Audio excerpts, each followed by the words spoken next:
Bismillahirrahmanirrahim, salam alaikum wa rahmatullahi wa barakatuh. Toujours dans le même sillage que tout à l'heure, j'ai changé juste de place parce que il y avait peut-être le téléphone qui va me déranger quelque part quand je m'adresse à vous.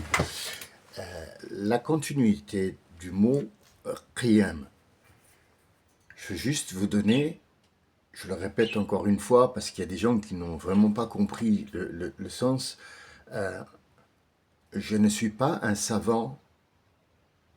Je ne suis pas un imam, je ne suis pas un philosophe, je suis un musulman qui a compris des choses. Et je veux les partager avec les autres pour qu'il y ait une ouverture d'esprit, une ouverture de pensée qu'il n'avait pas avant. Qu'il peut s'autoriser des choses que quelques-uns, malheureusement mal intentionnés, sont venus lui interdire. À savoir, penser. Il est interdit pour nous de réfléchir, de penser. C'est ça le problème. Le problème n'est pas dans est-ce que j'ai de l'argent ou pas, est-ce que j'habite dans un quartier ou dans une ville. C'est pas ça le problème. Le problème, est-ce qu'on est téléguidé ou guidé? Effectivement, on l'est. Donc moi, je vous dis que vous pouvez être indépendant, libre de penser dans un bon sens et non pas dans un non-sens où tu seras tout simplement écrasé par ta propre pensée à toi qui vient des autres, donc ça revient au même. Qiyam. On a dit que quand tu fais la prière, tu dis qad qamat salat, c'est obligatoire, il faut le dire. C'est un présent que tu fais, c'est une parole que tu donnes, c'est que cette prière que tu vas faire, ou ce mouvement, ou ce rituel, va être pris, pas à la légère, mais au sérieux. C'est du sérieux, c'est pas un jeu. La vie est un jeu, oui. Donald Trump, il joue, oui. Le pharaon aussi, oui. Hitler a joué, oui, il a joué. C'est un jeu. Comment ça? D'où tu ne tiens ces informations-là, monsieur monsieur je sais tout? Bah, il faut lire juste ce qui est devant toi. Ouvre le truc. Le deuxième chapitre, après la vache, c'est Ali Imran. Zuyina l'nas. Zuyina l'nasi. Zuyina, ça veut dire a été décoré. Le sujet vient après, à la fin. Il te dit ce qui est important. Le sujet n'est pas important. Le sujet, ou si vous voulez, c'est-à-dire le verbe, pas le sujet, le verbe, l'accomplissement de ce qui va venir n'est pas important devant à qui il a été fait et c'est quoi. C'est une décoration. Mais qu'est-ce qui est une décoration, Ya Rabbi? Attends, calme-toi. Calme-toi. Lis d'abord ce qui est important. Je vais te dire après ce qui est moins. C'est le verbe. Ah bon? Commence pas par le verbe d'abord? Non, parfois on commence par ce qui est important. Le sujet est plus important que le verbe ou le verbe est plus important? Je mange une pomme. Est-ce que je mange est plus important que la pomme? Ou c'est la pomme? Réfléchis.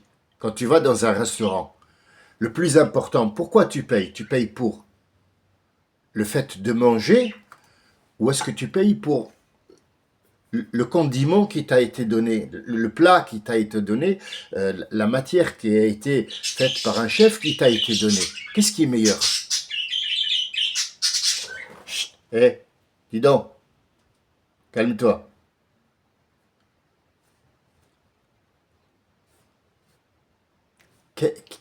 Qui est le plus important? J'ai posé une question à ma grand-mère. Je lui ai dit pourquoi quand on était jeune, quand elle était vivante, Allah yarhamha miskina natat, pourquoi on vient chez toi pour manger des œufs au plat? C'est les mêmes œufs que ma mère fait. Mais chez toi, ils sont bons, alors on traverse toute la route pour venir les manger. Quelle était ma question? Ma question, d'où tu as acheté les œufs? Est-ce qu'on va manger autre chose que les œufs? Ou est-ce que c'est l'onctuosité de ce qu'elle fait?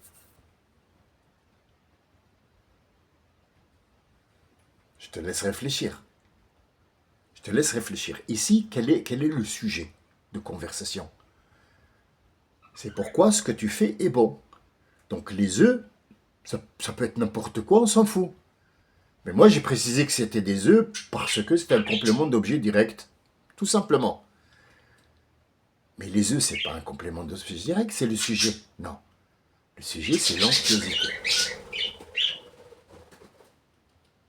Le jeu, c'est l'onctuosité. Le sujet, c'est l'onctuosité. Après, qui les a fait, pourquoi, comment? Je peux vous dire que ma grand-mère, elle a dit, oui, mais c'est pas les œufs. En fait, c'est quand vous venez me dire des œufs, je suis tellement contente de vous voir et de vous faire ces petits œufs. Pour moi, c'est un geste quotidien que j'y mets de l'amour. Or, ta maman, peut-être qu'elle est stressée, peut-être qu'elle a envie que tu te dégages parce qu'elle n'a pas encore fait le ménage, parce que le père, il va venir. Donc, quand elle va te les faire, elle va te les faire avec peut-être pas méchanceté, mais elle n'est pas contente quelque part. Donc, ce qu'elle a mis dans les œufs, tu les ressens quand tu manges. Mange un sandwich dans un snack où il y a quelqu'un qui n'est pas content de travailler parce que les fourneaux se brûlent, et il compte juste combien de trucs il a vendus aujourd'hui, et mange un plat qui a été fait par un chef étoilé. Où est le sujet de conversation ici? Où est le sujet sur lequel tu dois absolument te positionner? Donc on revient au verset qui a été dit, Zuyina lennes a été décoré pour les gens, a été décoré pour les gens. Regardez bien où est mis l'attention, où ton attention doit être attirée. D'abord, pour qui? Est-ce qu'on parle d'animaux? Pour les gens. Ah, d'accord, pour les gens. Donc, c'est quelque chose qui doit être compris et analysé. On parle de gens, donc Zoyena, on ne sait pas qui l'a fait, qui a décoré et quoi. Mais ce qui est important, c'est pour qui, là. Les Nes, les gens. Et là, on va te dire, qu'est-ce qui est décoré, Rabbi? Hubbu shahawat, l'amour des envies. Mais ça aurait été pas plus simple de dire les envies ont été décorées pour les gens? Non, là, on va surtout se positionner sur les envies. Or, les envies, on n'a pas besoin de les ici de les compter, parce que chacun a une envie différente de l'autre, et c'est à guise. On te laisse, toi, te positionner sur l'envie, qui n'est pas important, mais ce qui est important, c'est que l'envie a été décorée pour les gens. Les musulmans, non, les gens, j'ai dit, les gens. Ah, les noirs dedans, les chinois, tous les handicapés, tous, tout ce qui est gens. Ah, parce que les animaux n'ont pas d'envie. Bravo, t'as compris. L'animal n'a pas une envie. Il a un instinct. Faut pas que tu vives comme un animal. L'animal, il a un instinct. L'instinct de mère, l'instinct maternel, l'instinct paternel. C'est un instinct. Toi, tu as envie d'avoir des enfants. C'est après que l'instinct vient. Et l'instinct, ton instinct, toi, il est humain, il n'est pas animal. Donc, qu'est-ce qu'il va? Il va être décoré. Il va y avoir un sens dans ton instinct. L'animal, quand il a un instinct maternel, elle va défendre son enfant. Mais malheureusement, la couleuvre a mangé l'œuf et le poussin. Donc, qu'est-ce qu'elle va faire, la mère? Elle va porter son truc au tribunal? Elle va porter plainte contre la couleuvre? Dis-moi. Elle va tuer la couleuvre? Elle ne peut pas, sinon elle va être mangée. Donc elle va ailleurs et elle va refaire un nid et elle va repondre un œuf. Est-ce qu'elle s'en souvient de son enfant? Non. Pourquoi? Mais parce que c'est un animal. Et toi, est-ce que tu t'en souviens si on t'avait enlevé ton enfant? Oui. Mais qu'est-ce qui se passe alors? Tu vas avoir une très grande répercussion répercussions sur le monde, sur la vie d'après. Parce que tu vas être énormément malheureuse. Ah, c'est ça, d'accord. Donc, Hubbiba al-Nas, il a été, Zoyna al-Nas, il a été décoré pour les gens. Hubb shahawat, l'amour des envies. Mais les envies, tu peux, s'il te plaît, Ya Rabbi, nous donner juste quelques sortes d'envies pour qu'on puisse voir. Oui, bien sûr que je vais te les donner. Bien sûr.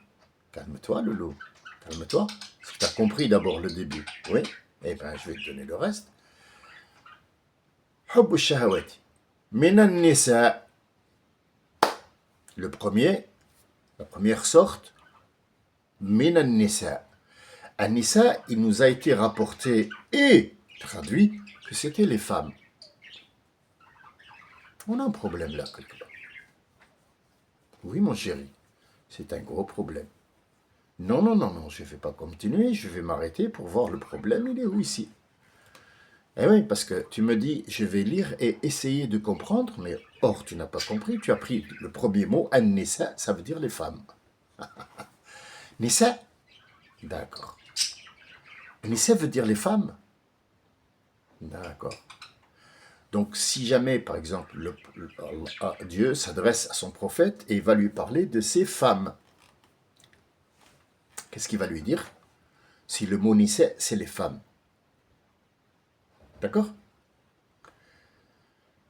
Il va lui dire, Ya ayyuhan nabi, ô toi le prophète, dis à tes Nisa. Or, ça n'a jamais été lieu. Dis les zawjatika wa les azwajika zawjat. Oula! D'accord. Donc ici, az-zawja, c'est l'épouse. Donc quand on parle d'une femme par rapport à un homme, on dit l'épouse. Oh oui, c'est joli ça, l'épouse. Mais comment on dit ma femme? On ne dit pas ma femme. On dit la femme du pharaon. Mais pourquoi on ne dit pas l'épouse du pharaon? Parce qu'il y a un désaccord entre eux. La femme d'Abu Jahl, Imra'atuhu. Imra'atun, ça veut dire la femme de. Ah, c'est pas une histoire alors d'appartenance, c'est ma femme, ma voiture, mon garage, ma penderie, ma montre. Non, non, non, non. Si on dit la femme de, c'est qu'il y a un désaccord. Où elle a été dite? La femme de Lot et la femme de Nouh les ont trahis. Ah, il y a une trahison. Donc c'est plus une épouse, c'est une femme. Mais alors, pourquoi il n'a pas dit Nisa? Nisa, c'est pas le genre. Un Nisa, en général, quand on dit un Nisa, il y a toujours un commerce derrière. Toujours. Toujours, Nisa, c'est le commerce. À qui tu vends? Qui fait tourner le commerce? Qui donne la vie? Qui fabrique la société? C'est le sexe opposé de l'homme, c'est la femme. Donc on ne parle pas de la femme comme étant épouse, de la femme comme étant directrice, de la femme comme étant mère. On parle de la femme qui fait tourner un commerce. Le commerce est basé sur la femme. Si ça n'était, ce commerce de la vie n'était donné que à l'homme, on ne serait pas en train de fabriquer des télés, des machins, on serait toujours à l'état primaire depuis que le monde est monde. Mais la femme était là pour fabriquer ce monde. C'est grâce à la femme si ce monde est là. Vous voyez? Hub shahwat minan nisa wal banin. Après c'est al banin. Vous la trouverez surat Imran, le deuxième chapitre. Elle est claire, nette et très précise. Je ne vais pas vous l'expliquer tous parce que j'ai pris juste un exemple, mais c'est l'exemple pur que vous pouvez prendre, vous basser dessus, parce qu'après, vous aurez beaucoup d'écrits dans ce sillage-là. C'est beaucoup de paraboles. Al-Bina, Al-Banin. Al-Banin, les gens, ils vont te dire, mais attends, la traduction, elle est claire, les imams, ils ont dit, Al-Banin, ce sont les enfants. Oui, mais là, Dieu, il a oublié ceux qui n'ont pas d'enfants. Et pourtant, dans une autre verset, il dit que c'est lui qui sait qui a des enfants et qui il ne donnera pas d'enfants, à qui il ne donnera pas d'enfants. Ceux qui n'ont pas d'enfants, est-ce qu'ils sont comptés là-dedans? Non. Alors, c'est pas du Coran, parce que le Coran touche tout le monde. Eh oui. Donc, réfléchis, qu'est-ce que c'est Benin? En arabe, al-bina, al-banin. Est-ce qu'un enfant peut dire que c'est une construction? Oui. Tu vas construire un nouveau monde, mais avec quoi? La France, elle a besoin de se reconstruire. De se reconstruire comment? Elle enlève les bâtiments, elle les refait? Non. De se reconstruire, ça veut dire d'apporter des gens qui font des enfants, à qui on donne des allocations familiales, parce que ces enfants-là seront le futur. C'est la France. Ah, donc c'est une construction? Oui, les enfants, c'est une construction. Mais est-ce qu'il n'y a que les enfants? Non, il y a des projets qui se construisent. Ben oui, on va se faire une électricité verte, donc on va construire le projet. Le projet, tu vas le construire comment? Tu vas le peindre en vert? Non, non, arrête d'être con. Arrête d'être con. C'est pas le fait de... C'est construire le projet. Construire ton projet, ton avenir, tu vas le construire. Comment tu vas le construire? Avec du ciment? Non, tu vas le mettre en place, ça va pas te le construire. Donc, al-bina, tout ce qui est construction d'une chose qui va donner des fruits, qui va donner une société, qui va donner des gens. Ah, d'accord. Donc, hubbiba lin-nas, zuyina lin-nas hubb ash-shahawati min an-nisa' wal-banin. Je vais m'arrêter là parce qu'après c'est trop long et je pense que vous allez être perdu. Juste ça pour que vous compreniez que le verbe ici n'est pas important. N'est pas important. Ça rejoint l'histoire de la niya tout à l'heure, l'intention. Qu'est-ce que tu as l'intention de faire? Tu as l'intention de. D'accord. Parfois, l'intention n'est pas... L'intention, toute seule, ça ne marchera pas. J'avais l'intention de lui dire, tais-toi comme ça. Et hop, j'ai tapé l'autre, il est tombé sur un coin, il est mort. Ah, mais tu as tué quelqu'un là. Là, tu viens de tuer quelqu'un. Non, je te jure, j'avais l'intention. Non, mais j'ai bien compris que tu avais l'intention. Mais tu as tué quelqu'un là. Eh ouais. Peu importe si ton jugement il est sévère ou pas, mais tu vas être jugé pour ton acte. Mais pourquoi vous me jugez? J'avais l'intention. Mais l'intention toute seule, elle compte pas, mon ami. Chérie, réveille-toi. L'intention tout seul. Ah, j'ai l'intention. Ouais, j'ai l'intention de faire un hôpital. Ouais. Bon. Tu viens, on va faire l'apéro.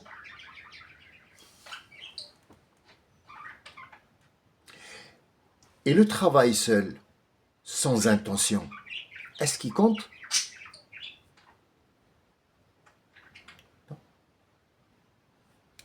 T'imagines, si tu te lèves, tu vas faire des œufs. Pourquoi tu as fait des œufs? Ah, je sais pas. J'avais aucune intention. Je sais pas.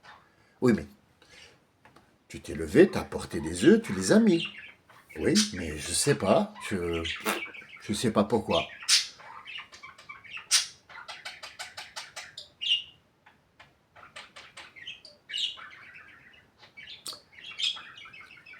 C'est pas compliqué. Il faut d'abord avoir l'intention de vouloir comprendre. Chut, Toto. Toto, toi, la prochaine fois, tu assisteras à aucun enregistrement, je te le dis, moi. Non, tais-toi. Chut. Il veut parler, il m'écoute parler, il veut parler lui aussi, il a plein de choses à dire. Je lui apprends aussi. Bon, revenons à nos moutons. Donc, Al-Qiyamah, c'est quoi? C'est prendre les choses au sérieux. Pourquoi on l'appelait Yaoum Al-Qiyamah, le jour du jugement? Pourquoi dernier? Il y a des jugements avant, oui.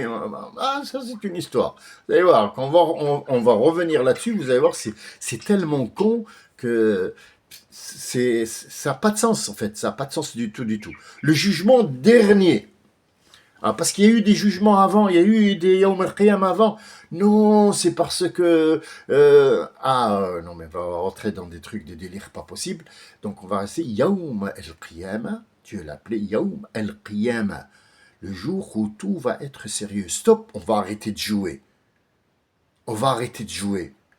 Mais tu nous as toujours pas dit, monsieur Samy, où est le jeu? Depuis tout à l'heure, tu zigzags dans n'importe quel sens, et tata, c'est bien, tu nous as dit des trucs, on les regarde mieux, mais tu nous as pas dit où se trouve le mot jeu pour la vie. Qui a dit que la vie était un jeu? C'est pas moi, c'est celui qui l'a créé. Innama al-hayatu dunya. Innama. Sachez que. Innama, sachez que. Et c'est véridique, c'est moi qui vous parle, je suis Dieu. Innama al-hayat. Al-hayat, la vie. Ad-dunya, la vie de ce monde. Ah, parce qu'il y a un autre monde, ya Rabbi. Mais bien sûr. Mais la vie de ce monde-là, dans lequel tu vis toi maintenant, c'est une illusion. La'ibun wa lahwun. Oh, putain. Ah, c'est deux trucs qui sont différents, oui. Le premier, c'est quoi? La'ibun, c'est un jeu. Et après, lahwun. Allahu, c'est quoi? Allahu, ça veut dire quelque chose qui te prend l'attention sur le sujet. Tu es attiré par autre chose. Comme le gamin à qui tu es en train d'apprendre des choses et lui en train de regarder les fourmis. Et à la fin, tu lui dis, alors, qu'est-ce que tu as appris? Il y a 100 fourmis qui sont rentrées quand même. Ça s'appelle Allahu. Allahu. Chut, Toto, s'il te plaît. S'il te plaît, s'il te plaît. S'il te plaît, Toto, s'il te plaît. Tiens, tu as de l'argent qui rentre. Il y a tout chez moi, alhamdoulilah. إنما الحياة الدنيا لعب ولهو. Je vais m'arrêter là, parce que le temps court. Les deux versets, je ne les ai pas terminés. Je vous laisse le soin d'aller les rechercher, de les lire correctement. Ceux qui lisent en français, ne vous fiez pas à la lecture traduite.